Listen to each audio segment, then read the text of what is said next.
Over the last year, Bury St Edmunds has gone from a deadbeat musical town to a thriving scene with a collection of talented bands. But who's behind the rise in the town's name?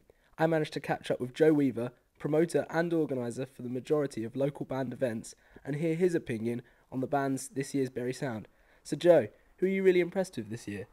Well, I'd say they all really impressed me. They were all bands and artists who I hadn't heard before. They were all brand new to Bury, and I didn't know what to expect when I got there.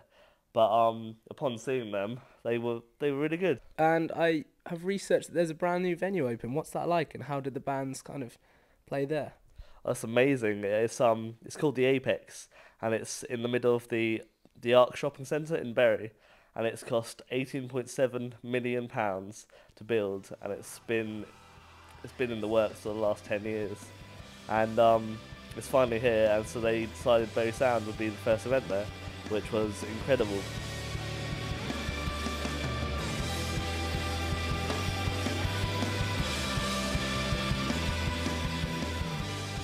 Well, it was about 3 or so years ago.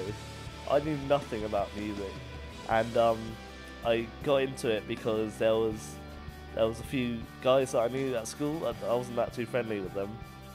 They started their band, and I decided I'd try and do some designs with them.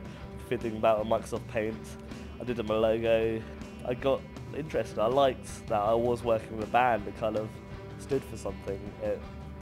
I discovered that it's something I enjoyed, so I decided to start up a record label, and I had no idea what a record label was.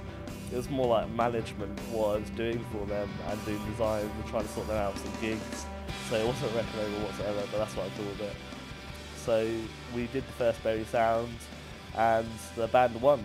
And then after that, I decided to join the Bury St Edmunds Youth Council, and with that, I learnt how to put on events myself. It led me to put on like a few big events, like at the Old Corn Exchange in Bury, and so we had like 400 people come to an event called UV Bury, and we did a follow-up with UV Bury too. And from doing that, I ended up working with the council to put on Bury Sound. I ended up putting on my own independent band events, and ever since then I've just been growing with knowledge. Would you say you've built a name for yourself nationally, or is it more of a regional thing? I wouldn't say nationally. There's not like someone sitting up in Scotland who knows my name. I think it's the way I promote. It's more personal to people. I'm not just a faceless advert. I put the adverts of my events and everything I do through myself, through Facebook, through talking to people, through handing out flyers. It's all about being social. It's all about speaking to the people and engaging with them, because if you make it personal to them, they'll make it personal to you, and they'll come to your events and they'll know your name, and it's just worked out really well. Back to Bury Sound, what bands do you think sort of deserve to win the competition? Maybe from Heat 2, because I manage an artist from Heat 2 called Nick Lowe.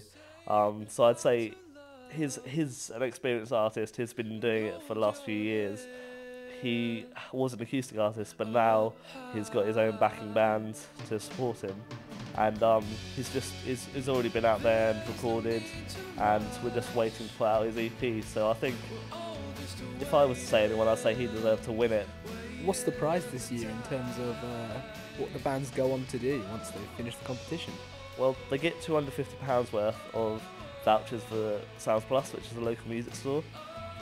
They also get recording time at the Shrubbery Studios at Bury St Edmunds, and also they get 100 free CDs duplicated by digital disc duplication.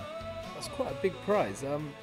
How do you think that could evolve a band? What could that do for a band of a regional sort of area? I say it gives them a helping hand. It gives them the free recording, it gives them the free format to put the recordings on, and it gives them the equipment if they need to get it in to get out there. But in all honesty, it's the bands that can take themselves to that level. It's all about the artist, the quality of it, their spur to get out there and push themselves forward. It's a helping hand, but I mean, it's a doorway. They show you the door, you've got to walk through it. You can check out the final of Bury Sound on the Friday the 12th of November at 7 o'clock. Tickets are available £5 from the Apex box office or £6.50 on the door.